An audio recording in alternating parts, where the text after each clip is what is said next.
कैसे हो बच्चों आप सभी। आइए क्लास स्टार्ट करते हैं।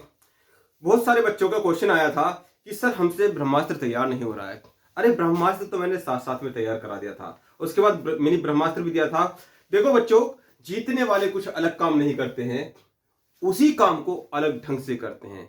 और वो अलग ढंग ही क्या है? ब्रह्मास्त्र है। वो अलग ढंग ही क्या है? ब्रह्मास्त्र है। तो इस बात को चाहो तो आप नोट भी कर लीजिए, ये अलग ढंग ही है। इस बात को आप नोट कर लीजिए।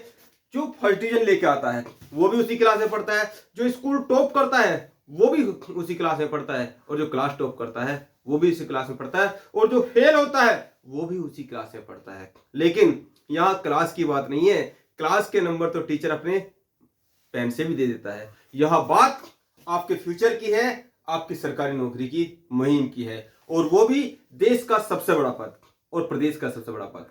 अधीनस्थ एग्जाम तो स्वतः ही निकल जाएंगे, अधीनस्थ एग्जाम तो स्वतः ही निकल जाएंगे। ठीक है, तो इसको नोट कीजिए और फिर हम ब्रह्मास्त्र की तरफ चलते हैं। कैसे आपका ब्रह्मास्त्र तैयार होगा इस बात को देखते हैं। तो सबसे पहले मैंने आपको दिखाया भी था, ये एक पन्ने का, ये एक पूरा पेज है। ठीक है, दोनों तरफ इसमें आपकी 6-7 क्लासें हैं। ठीक है, अब यहीं से आपको ब्रह्मास्त्र तैयार करवाऊंगा। देखिए, यहीं से ब्रह्मास्त्र तैयार होगा। सबसे पहला टॉपिक जो आपने लिया था, चैप्टर का नाम क्या है? श्वसन तंत्र। क्या नाम है? श्वसन तंत्र। डाल लीजिए आप भी। ठीक है, डाल लीजिए। तो सबसे पहले श्वसन को ही क्लियर करना है। पहला टॉपिक तो यही हो गया। जो पहला टॉपिक आपका हुआ, पहला टॉपिक तो श्वसन ही हो गया। तो नोट कीजिए, ब्रह्मास्त्र में पहला टॉपिक श्वसन हो गया। पहला टॉपिक श्वसन हुआ। तो क्या श्वसन क्लियर है आपको? श्वसन क्लियर है? श्वसन केवल श्वास लेना ही नहीं है। श्वसन केवल श्वास लेना नहीं है। श्वसन केवल श्वास नहीं है, पावर बनने के प्रोसेस को लिखना चाहो एक लाइन लिख लो, पावर या ऊर्जा बनने का प्रोसेस, बनने का प्रोसेस। जो पूरी प्रक्रिया है, जो नोस्टल कैविटी से ये ऑक्सीजन जाती है अंदर, केवल ऑक्सीजन नहीं, वायु जा रही है अंदर। क्या है? ऑक्सीजन चली जाती है एल्वेओलाई के माध्यम से। अब तो आपको सारी चीजें क्लियर है। तो फिर माइटोकॉन्ड्रिया तक पहुंचेगी, इस हाथ तक पहुंचेगी, तभी तो ये मार्कर लिख पाएगा। यदि इसमें क्या होगा, यदि इसमें पावर नहीं है, यदि इसमें पावर नहीं है तो क्या मैं यहां से ऐसे लिख पाऊंगा? ये मार्कर गिर जाएगा। ठीक है, तो ये क्या है? ये क्या है? श्वसन है। ठीक है, अब श्वसन तंत्र, लेकिन यहां श्वसन भी क्या है? दो प्रकार से है। यहां श्वसन भी दो प्रकार से होता है। बस हो गया, पूरा चैप्टर खत्म है। श्वसन दो प्रकार का होता है, और जो श्वसन तंत्र है उसको हमने 7 पार्ट से मिला के बनाया था। जो श्वसन तंत्र है, ये अगला ही पॉइंट यदि हम लें, अगला पॉइंट क्या लें? अगला पॉइंट लें श्वसन तंत्र। श्वसन तंत्र, तो इसमें कुल 7 पॉइंट आपको देखने थे। सबसे पहला पॉइंट क्या था? लिखना चाहो तो लिखो इसको भी, यदि लिखना चाहो तो लिखो। यहां पर ये दो चीज क्या है? एक तो है अनाक्षी श्वसन, अनाक्षी श्वसन, और एक क्या है? ये पहला हो गया। दूसरा ऑक्सी श्वसन, ऑक्सी श्वसन। ठीक है, और श्वसन तंत्र क्या है? श्वसन तंत्र क्या है? ये नोस्टल कैविटी, पहला पॉइंट। ये नासा गुहा, ये जो नासा गुहा है, ये नासा गुहा। उसके बाद वायु कहां जाएगी? ये जाएगी ग्रसनी में। सेकंड ग्रसनी, ग्रसनी के साथ साथ आपको इसके वाल का भी पता होना चाहिए, एपीग्लैटिस। ठीक है, और फिर कहां पहुंची ये, फिर पहुंची यहां पर स्वर यंत्र में। फिर कहां पहुंची, स्वर यंत्र में। कहां पर पहुंची, स्वर यंत्र में, स्वर यंत्र में। यहां स्वर यंत्र में आपको एडम्स एप्पल का भी पता होना चाहिए, ये टैटवा जो है, एडम्स एप्पल, एडम्स एप्पल का भी पता होना चाहिए। चौथा जो पॉइंट है फिर क्या है, ग्रास नली है। कंफ्यूज तो होने की नहीं आप, क्योंकि आप सेकंड चैप्टर को पढ़ चुके हो। क्या है ये, ग्रास नली। ग्रास नली और ग्रसनी में डिफरेंस है। ग्रसनी कहाँ है उसके विषय में भी चर्चा करेंगे अभी। फिर पांचवा पॉइंट क्या है, लंग्स, फेफड़े, है ना, लंग्स, फेफड़े। ये सारा पोर्शन, यदि हम इसको श्वसन तंत्र कहें, ये सारा portion is a part of बाह्य श्वसन। ये बाह्य श्वसन का पार्ट है। अब यहीं पर इससे आगे का प्रोसेस, यहीं पर इससे आगे का प्रोसेस ये कहां होता है, ये होता है, ये छठा पॉइंट ले लो यहां पर, कहां पर होगा, ये होगा अंतः श्वसन के दौरान, यानी कि कहां होगा, कोशिका में। ठीक है, और कोशिका में कहां, माइटोकॉन्ड्रिया में, माइटोकॉन्ड्रिया।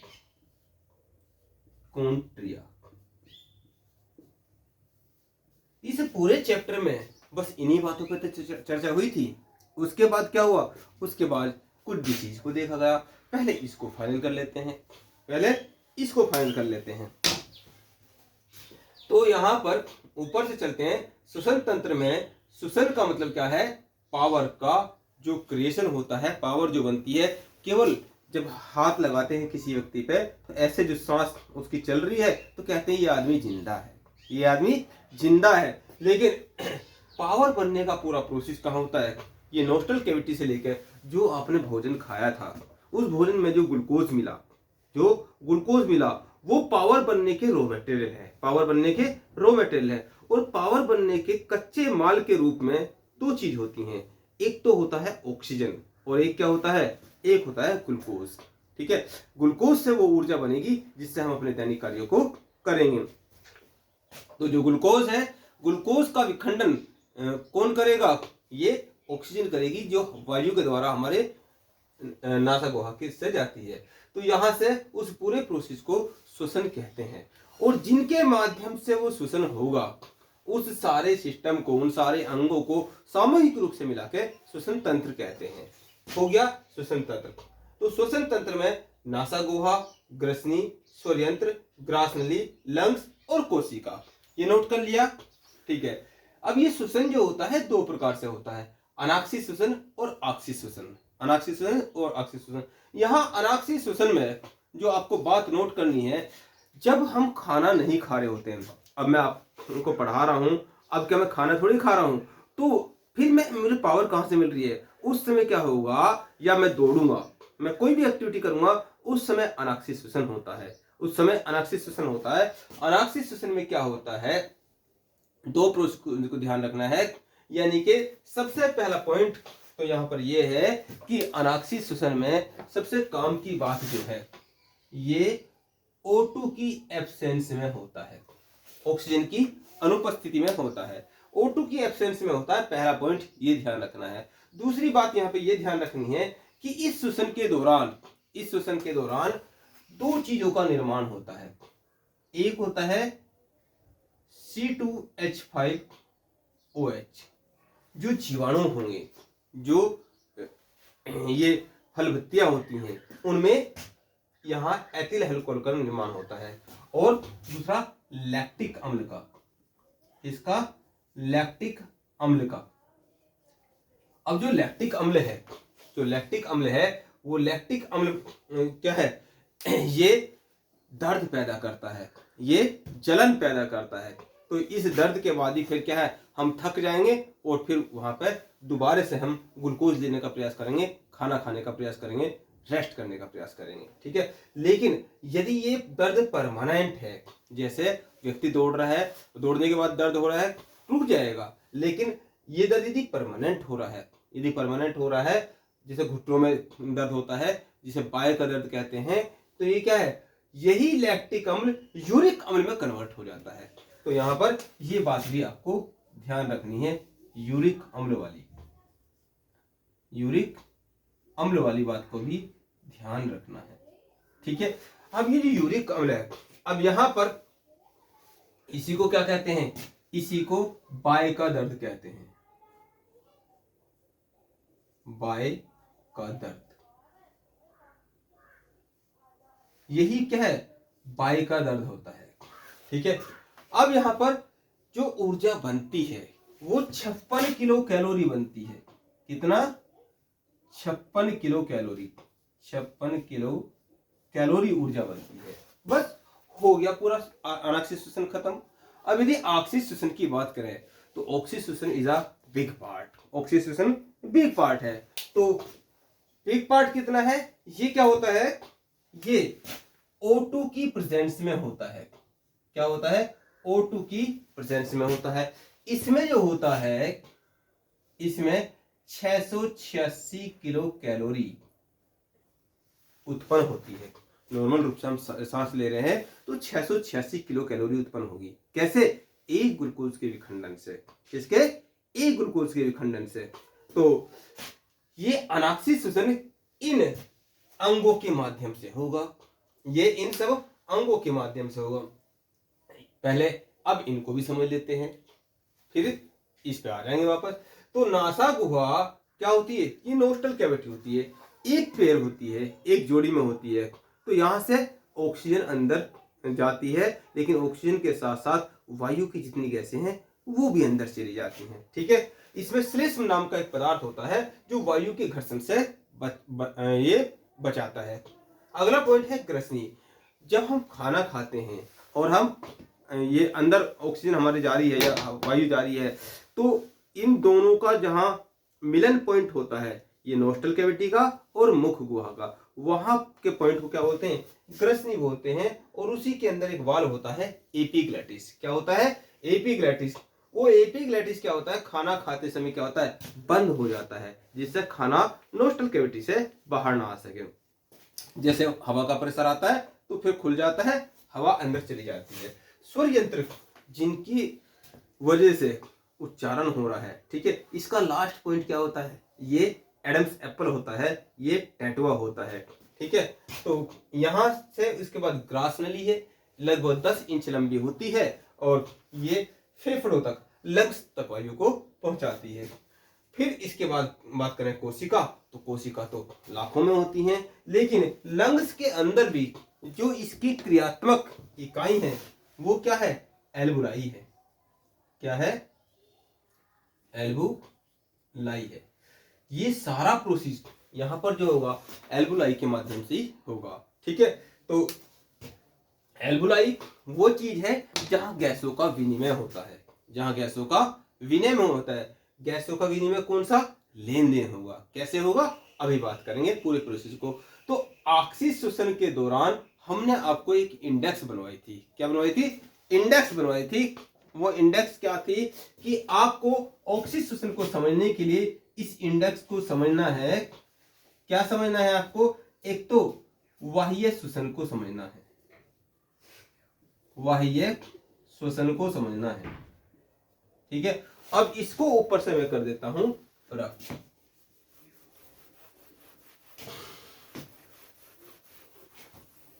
और इसको ऊपर से ले लेते हैं, इसको ऊपर से ही ले लेते हैं।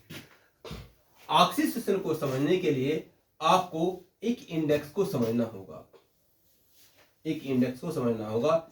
एक तो बाह्य श्वसन को, बाह्य श्वसन को, ठीक है, एक बाह्य श्वसन को समझना होगा आपको, और एक अंतः श्वसन को समझना होगा। अंतः श्वसन को समझना होगा। और साथ ही साथ में आपको ट्रांसपोर्टिंग, परिवहन को, गैसों के परिवहन को, किसको, गैसों के परिवहन को समझना होगा।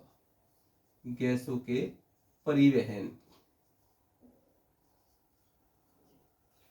गैसों के परिवहन को समझना होगा।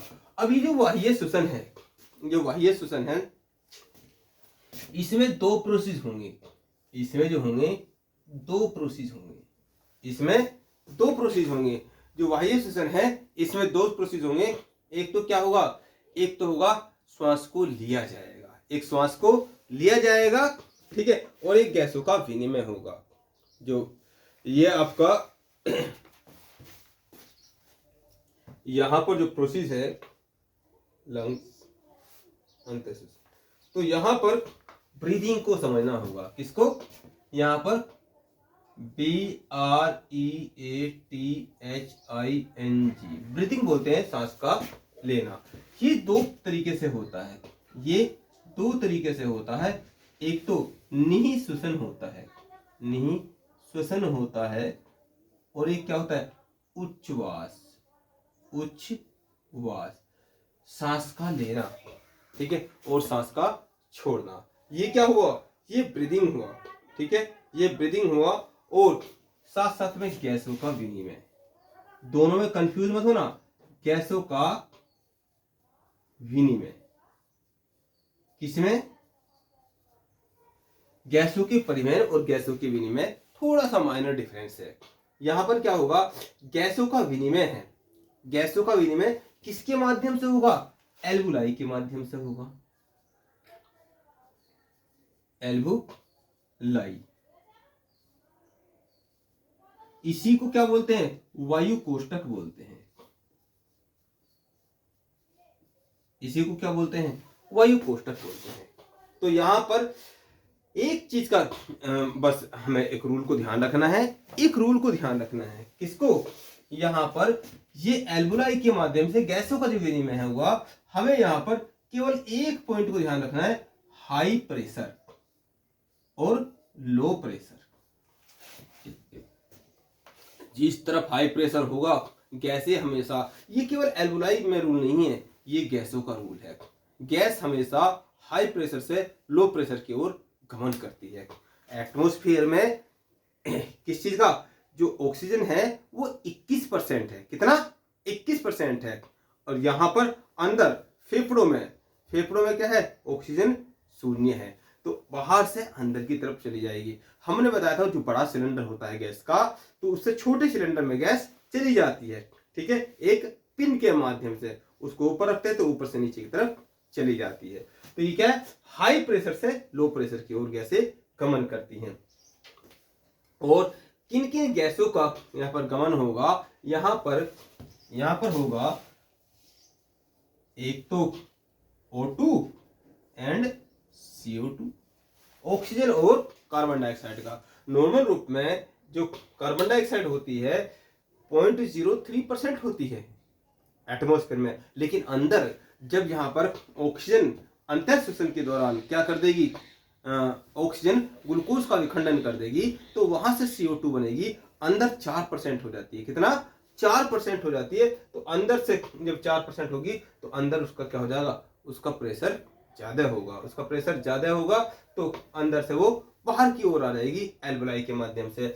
ऑक्सीजन बाहर ज्यादा है, ऑक्सीजन बाहर ज्यादा है, 21% है, तो ये यहां से अंदर की तरफ चली जाएगी। इस सब कार्य को करेगा कौन, ये यहाँ लंग्स जो है, जो फेफड़ा है, जो एक जोड़ी होता है जिसमें एल्वुलाई करोड़ों की संख्या में होती है, तो उसमें एक डायफ्राम होता है, लंग्स जुड़ा होता है डायफ्राम के माध्यम से। जैसे पिचकारी होती है, पिचकारी में आप पानी भरोगे, ठीक है, पिचकारी में आप पानी भरोगे तो उसमें जो वो हैंडल होता है जिसको हम यूं खींचेंगे, ऐसे खींचेंगे, तो वही चीज क्या है, वही यहाँ डायफ्राम काम करता है। जब डायफ्राम नीचे की ओर जाता है तो अंदर वैक्यूम क्रिएट हो जाता है, तो बाहर से ऑक्सीजन अंदर की तरफ आ जाती है, ठीक है, पूरी वायु आएगी। लेकिन यहाँ पर एक इंडेक्स को और ध्यान रखना है, इस पॉइंट में एक इंडेक्स को और ध्यान रखना है। ये इंडेक्स जो आप बनाओगे, यहीं पर इस इंडेक्स को ध्यान रख लो,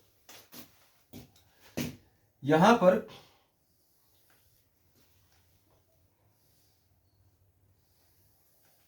ये इंडेक्स और ध्यान रखनी है। ठीक है, ये इंडेक्स क्या है, यहां पर एक तो इन और आउट को ध्यान रखना है। ठीक है, कौन सी गैस इन हो रही है और कौन सी आउट हो रही है। ठीक है, ये पॉइंट ध्यान रखना है। और साथ साथ में आपको यहां पर पेन अलग ले लेते हैं,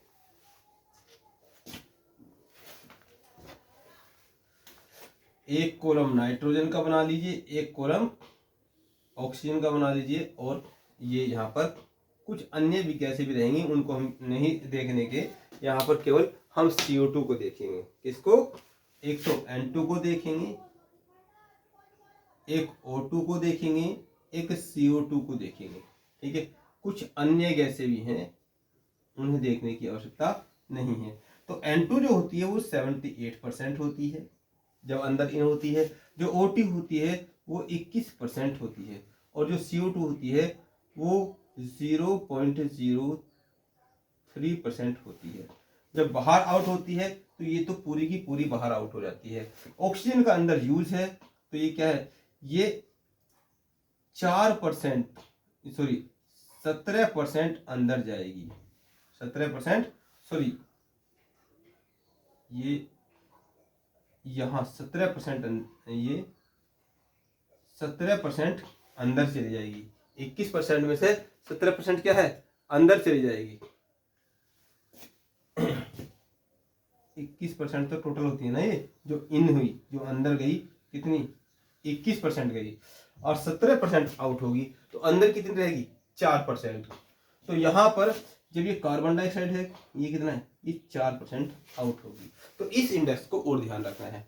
नोट हो गया है सारा कार्य आपका, यदि हो गया हो तो आगे की तरफ हम मूव करते हैं। फिर आगे की तरफ चलें, मैं देख लेता हूं जितने पॉइंट मैंने नोट करे थे, यहां से कोई पॉइंट आपका छूटा तो नहीं है। श्वसन तंत्र में हमने श्वसन को देख लिया है, पावर बनने की प्रोसेस को, और श्वसन तंत्र में पूरी इंडेक्स बना दी है आपकी।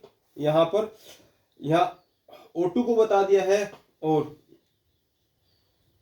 ऑक्सीश्वसन अनऑक्सीश्वसन दोनों हो गया, लैक्टिक अम्ल को बता दिया है, दर्द को बता दिया है, जीवाणु आप खुद लिख लीजिए, इसमें जीवाणु मैंने ओरल रूप में आपको बता दिया है कि जीवाणु में होता है एथिल अल्कोहल, जो ये जीवाणु में होता है और फल वित्तियों में होता है। ठीक है, आप देखते होंगे जब यहाँ कहीं फल पकते हैं तो वहां पर थोड़ा सा ऐसे शराब जैसी महक आती है, तो वही क्या है, एथिल अल्कोहल ये वो।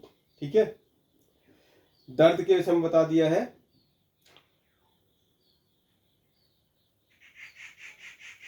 ठीक है, ये सारा हो गया है।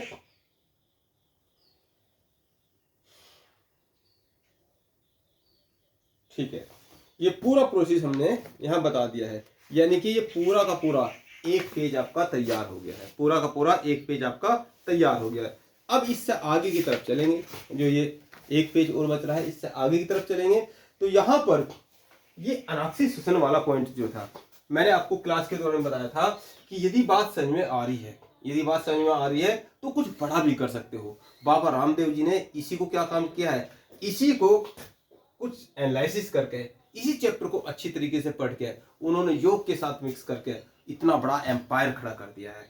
कभी क्या हो रहा था, वो तुम तो केवल सरकारी नौकरी के चक्कर में लग रहे हो, तुम तो केवल सरकारी नौकरी के चक्कर में लग रहे हो, लेकिन यदि बात यहाँ क्लिक कर जाए तो पता नहीं किस चैप्टर से आप कितना बड़ा एम्पायर खड़ा कर दो।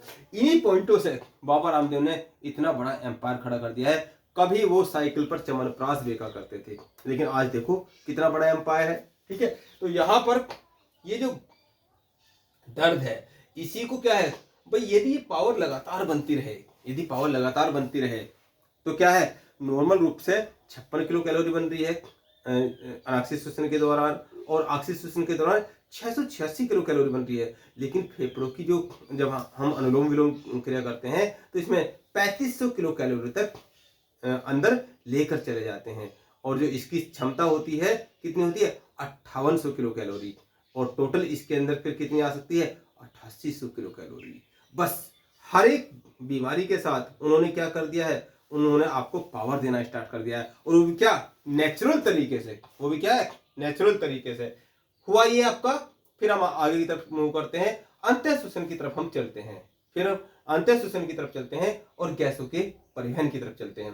तो गैसों के विनिमय से उनको समझ लिया यहाँ पर किसके माध्यम से हो रहा है, एल्वेलाई के माध्यम से हो रहा है। अब गैसों के परिवहन, तो गैसों का परिवहन, जो गैसों का परिवहन होना है वो भी कितनी गैसों का होना है, तो गैसों का परिवहन यहाँ पर होना है, ये एक तो O2 का होना है और CO2 का होना है। ठीक है, O2 ऑक्सीजन किस पर बैठकर जाएगी, ये ऑक्सीजन किस पर बैठ कर जाएगी, इसके गाड़ी का नाम क्या है, ये रोडवेज गाड़ी में जाएगी या पर्सनल गाड़ी में जाएगी, ये रोडवेज गाड़ी में जाएगी या पर्सनल गाड़ी में जाएगी। तो 98%, ब्लैक पेन ले लेता हूं यहाँ पे, है ना, ये पन्ना अगला स्टार्ट हो गया आपका। गैसों को परिवहन में आपको जो समझना है, मैं इसको निकाल लेता हूं। जो गैसों का परिवहन है, जो गैसों का परिवहन है, इसमें इतनी सी बात को ध्यान रखना है कि ये ऑक्सीजन जिस गाड़ी पर बैठ के जाएगी उस गाड़ी का नाम क्या है, उस गाड़ी का नाम क्या है, बताओ कोई, हीमोग्लोबिन। क्या है, हीमोग्लोबिन। तो हीमोग्लोबिन की सहायता से ये ऑक्सीजन कहां तक जाएगी, ये कोशिका तक जाएगी। और कितनी, 98.5%, तो इसी पे चली जाएगी। अब सब तो स्कूल बस से नहीं जाते हैं, कोई अपने वाहन से भी जाते हैं, कोई साइकिल से भी जाते हैं, कोई पैदल भी जाते हैं। तो यहाँ पर बाकी जो शेष है, जो 1.5% का खेल है, वो किसके माध्यम से होगा, वो किसके माध्यम से होगा, प्लाज्मा। तो प्लाज्मा के माध्यम से 1.5% जो है वो चली जाएगी कहां, कोशिका के पास। ठीक है, अब ये प्लाज्मा क्या है और हीमोग्लोबिन क्या है। हीमोग्लोबिन क्या है, जो ब्लड होता है, आपको बताया था ब्लड तरल संयोजी ऊतक है। क्या है, तरल संयोजी ऊतक है। जिन बच्चों ने वो चैप्टर अच्छी प्रकार से पढ़ रखा है उनको पता है। तो ये तरल संयोजी ऊतक है। तो यहां पर ऊतक वर्ड को पकड़ना है। ऊतक क्या होता है, ग्रुप ऑफ सेल। क्या होता है, ग्रुप ऑफ सेल होता है। तो यहां पर ब्लड के अंदर एक सेल होती है आरबीसी, और उसी का इंपॉर्टेंट पार्ट क्या है, वो हीमोग्लोबिन है। ठीक है, वो हीमोग्लोबिन है। तो हीमोग्लोबिन नाम की मोटरसाइकिल पर, हीमोग्लोबिन नाम की कार पर वो क्या है, बस में बैठ के जाएगी और अपने डेस्टिनेशन तक जाएगी। कहां, कोशिका तक जाएगी। तो ये हुआ O2 का परिवहन। अब ये CO2 जो है, जो CO2 है, तो इसका 70%, जो CO2 है इसका 70%, जो 70% है ये जाएगा बाइकार्बोनेट के द्वारा। किसके द्वारा, बाइकार्बोनेट के द्वारा।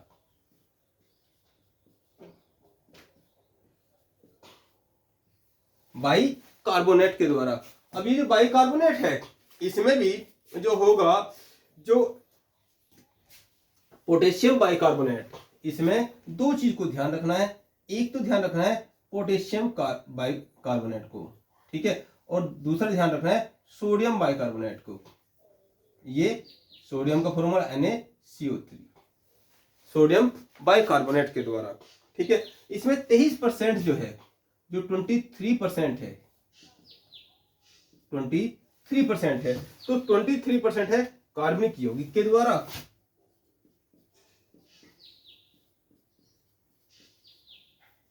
कार्बनिक यौगिक के द्वारा, और 7% जो है वो सेम प्लाज्मा के द्वारा। ठीक है, तो प्लाज्मा के द्वारा 7% प्लाज्मा के द्वारा। तो इस चीज को आप नोट कर लीजिए, इस चीज को नोट कर लीजिए।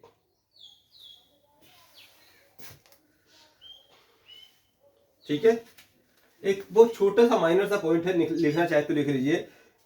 1 ग्राम हीमोग्लोबिन जो होती है वो 1.3 ml O2 से बंधी रहती है।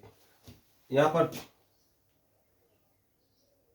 इसी में हम रेड पेन से लेंगे, इसी में इसको रख देते हैं।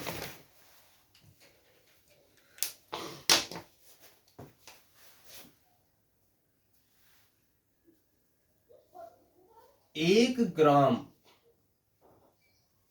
O2 जो है 1 ग्राम हीमोग्लोबिन से 1.3 ml, 1 ग्राम हीमोग्लोबिन से 1.3 ml क्या है, वो O2 बंधी रहती है, O2 बंधी रहती है।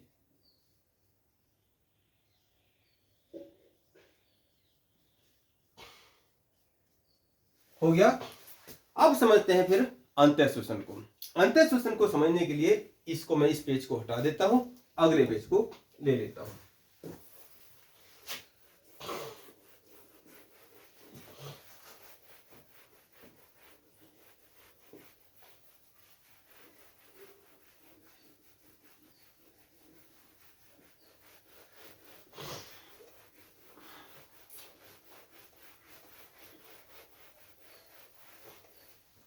ठीक है, जो अंतःश्वसन है बड़ा सिंपल सा है, चाहे तो हम यहां भी खत्म कर सकते हैं। अंतःश्वसन बड़ा सिंपल सा है। जो अंतःश्वसन है, जो अंतःश्वसन है, अंतःश्वसन जो है वो अंतःश्वसन 2 प्रकार से होगा। अंतःश्वसन 2 प्रकार से होगा, ठीक है, 2 चक्रों में होगा। ठीक है, एक तो क्या होगा, एक होगा ग्लाइकोलिसिस चक्र। क्या होगा, ग्लाइकोलिसिस चक्र। एक होगा ग्लाइकोलिसिस चक्र, ग्लाइकोलिसिस चक्र।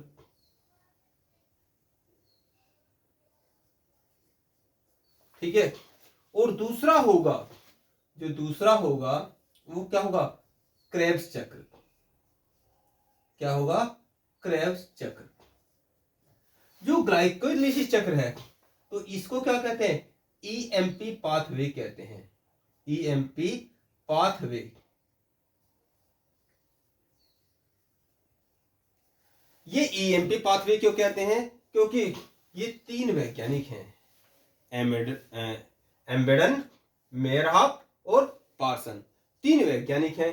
तो इन्होंने इसके विषय में बताया था, क्या बताया था, इन्होंने बताया कि यहां से जो ये ऑक्सीजन आ रही है, जो ऑक्सीजन आ रही है, तो ये क्या काम करेगी, यहां पर इस ग्लाइकोलिसिस चक्र में, इस ग्लाइकोलिसिस चक्र में ये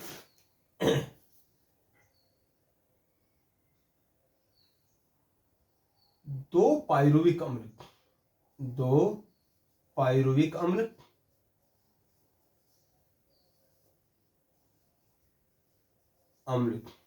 एंड 4 एटीपी बनाएगी। क्या बनाएगी, 4 एटीपी। ये एटीपी ही वो ऊर्जा है जो क्या है, जो दैनिक कार्यों के लिए यूज होती है। तो यहां पर लेकिन 2 एटीपी, यहां पर 2 एटीपी क्या होगा, 2 एटीपी इस ग्लाइकोलिसिस चक्र के प्रोसेस में समाप्त हो जाते हैं। 2 एटीपी तो इस ग्लाइकोलिसिस चक्र के प्रोसेस में ही समाप्त हो जाते हैं, इसके प्रोसेस में।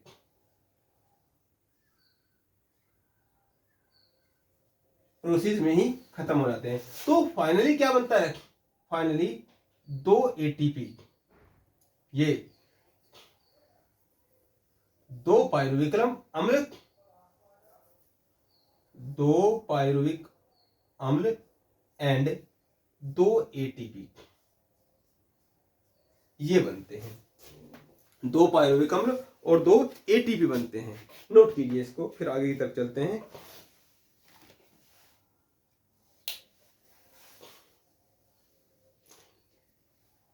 दो पायरुविक अम्ल और बनते हैं, ठीक है, हो गया। अब बात करते हैं क्रेब्स चक्र की, बात करते हैं क्रेब्स चक्र की। तो क्रेब्स नामक वैज्ञानिक ने, सेकंड पॉइंट क्या था, ये क्रेब्स चक्र। तो क्रेब्स चक्र जो है, ये क्रेब्स नामक वैज्ञानिक ने ये 19 कब है, 1937 में इसने बताया। और क्या बताया बात करेंगे। और उस बताने के विषय में 1953 में इनको नोबेल भी मिला, इनको नोबेल पुरस्कार भी मिला। ठीक है, तो यहां पर इन्होंने क्या बताया कि भाई नॉर्मल रूप से जो एक एटीपी होता है, जो एक एटीपी होता है उससे सॉरी एक पायरुविक अम्ल जो होता है, एक पायरुविक अम्ल से 18 एटीपी बनते हैं। कितना? 18 एटीपी। अब ये जो हमें दो पायरुविक अम्ल बने हैं, तो यहां से दो पायरुविक अम्ल से यहां पर इस, क्योंकि इस चक्र में तो क्रेब्स ने बताया था इसलिए उसको क्रेब्स चक्र के नाम से जानने लगे। तो 36 एटीपी बन रहे हैं। कितना? 36 एटीपी। अब तो यहां पर ये कह रहे हैं क्रेब्स चक्र में 36 एटीपी बनेंगे। अब अपने एनालिसिस से आपको देखना है कि एक ग्लूकोज के विखंडन में एक C6H12O6 के विखंडन में कितने एटीपी बने। तो दो तो वहां बन गए, 2 एटीपी प्लस 36 यहां बन गए एटीपी, तो फाइनल 38 एटीपी आपको मिले हैं। ये हो गया दोनों चक्र, यानी कि पूरा अंतःशोषण ये समाप्त हो गया। ठीक है, अब यहां पर कुछ डिसीज जो बची थी और हमने जो आरक्यू बताया था, ठीक है, उसको भी नोट कर लीजिए। जो आरक्यू है, तो आरक्यू क्या है? रेस्पिरेटरी क्वोशिएंट है, यानी कि भोज्य पदार्थों के विखंडन में कितनी ऊर्जा खर्च होगी, कितनी ऊर्जा खर्च होगी उसको बताता है, कितनी ऑक्सीजन लगेगी उसको बताता है। तो ये भी लिख लीजिए। ऐसा कोई लिखने वाली विशेष बात तो इसमें है नहीं वैसे, लेकिन जब आप ब्रह्मास्त्र तैयार कर रहे हैं, 2 पेज में समेट रहे हैं सारी बात को, तो इसको भी नोट कर लीजिए।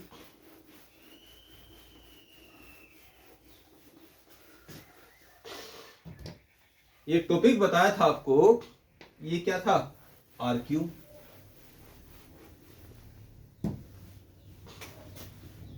ये आरक्यू था, रेस्पिरेटरी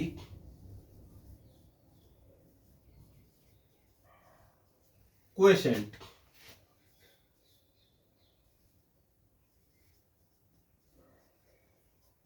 श्वसन गुणांक,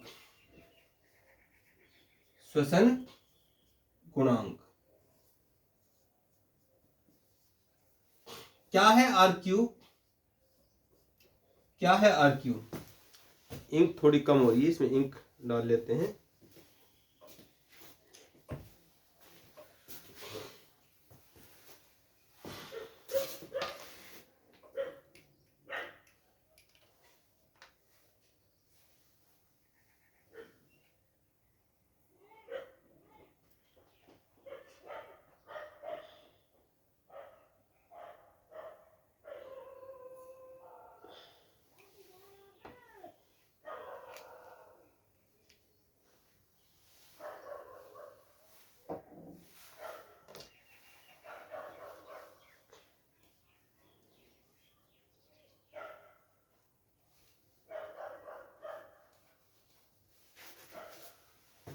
तो जो कुल उत्सर्जित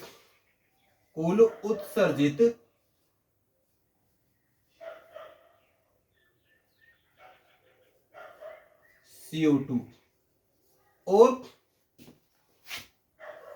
कुल लगी O2, जो कुल O2 लगी है, जो ऑक्सीजन लगी है, उसके अनुपात को, ठीक है, ये कहां लिखा है?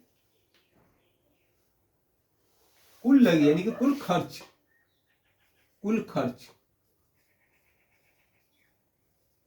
O2 के अनुपात को आरक्यू कहते हैं। क्या कहते हैं? आरक्यू कहते हैं। तो जैसे एक एग्जांपल के माध्यम से हमने समझाया था कि C6H12O6, अब यहां पर इसके विखंडन के लिए यदि 6 अणु किसके हैं? ये ग्लूकोज के हैं, और यहाँ पे 6 अणु किसके ले लिए, O2 के ले लिए। ठीक है, तो यहाँ पर जो फाइनली बनेगी 6 तो क्या बन जाएंगे, वाटर बन जाएंगे। ठीक है, और यहाँ पर 6 क्या बन जाएंगे, CO2 बन जाएंगे, 6CO2। ठीक है, और 686 किलो कैलोरी ऊर्जा उत्पन्न होगी। कितना, 686 KCl। ठीक है, तो यहाँ पर क्या देखना है, यहाँ पर देखो O2 कितनी लग रही है और CO2 को कितनी लग रही है। तो 6 RQ निकालने के लिए यहाँ पर 6/6 तो कितना, 1। तो RQ की वैल्यू कितनी आई, यहाँ पर RQ की वैल्यू कितनी आई, वो 1 आई। RQ की वैल्यू 1 आई। ये ग्लूकोज के विखंडन की बात थी, किसके, ये ग्लूकोज के विखंडन की बात थी। RQ का मान कितना होता है, 1 होता है। ऑक्सीजन की बात, यदि अनाक्षिक श्वसन की बात करें तो अनाक्षिक श्वसन में यहाँ RQ कितना हो जाएगा, क्योंकि अनाक्षिक श्वसन में ऑक्सीजन तो लगती नहीं है।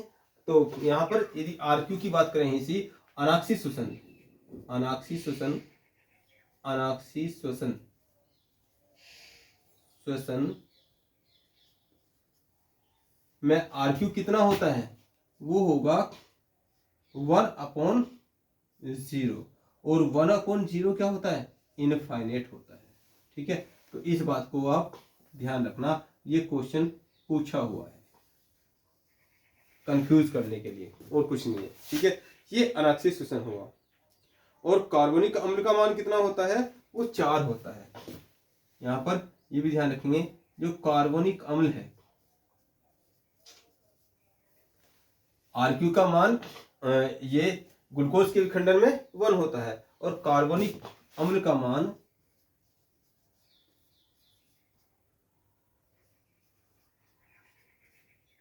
4 होता है।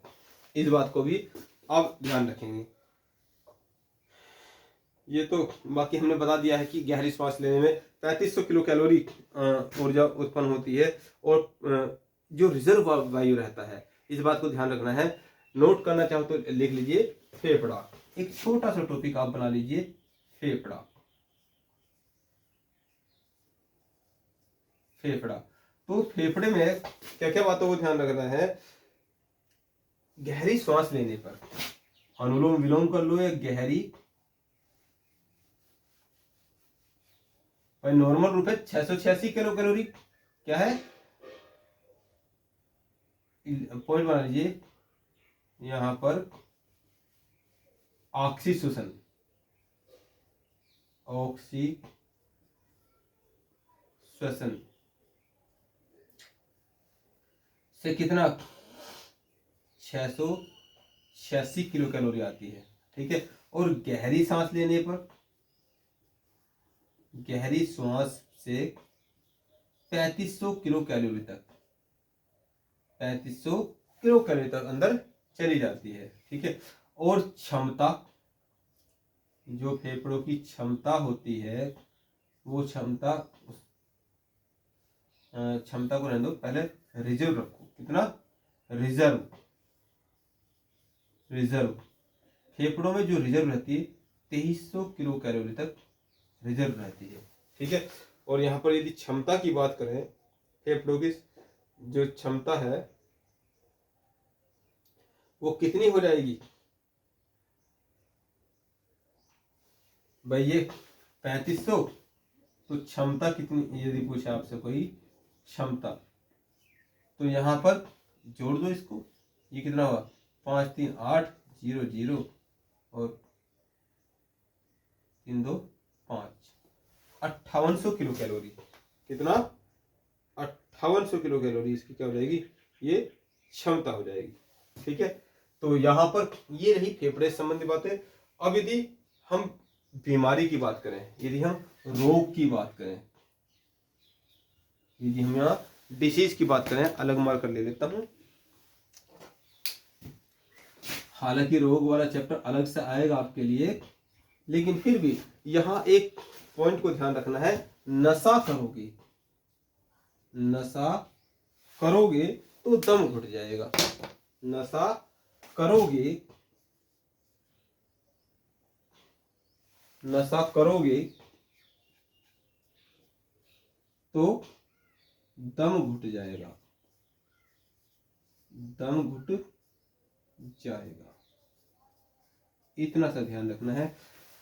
नशे से निमोनिया, सार्स, कोरोना और दमा, ये क्या है? ये डिसीज है। ये क्या है? डिसीज है। तो पूरा का पूरा आपको रिवीजन भी करवा दिया है, ब्रह्मास्त्र भी हो गया है। अब आपको क्या करना है? अब आपको टेस्ट देना है। आज ही आपको शाम तक टेस्ट मिल जाएगा। एक बार इसको रिवाइज कर लीजिए, टेस्ट देगा, फिर अगले चैप्टर की तरफ मूव करेंगे। ठीक है, तो यहीं पर समाप्त करते हैं। धन्यवाद।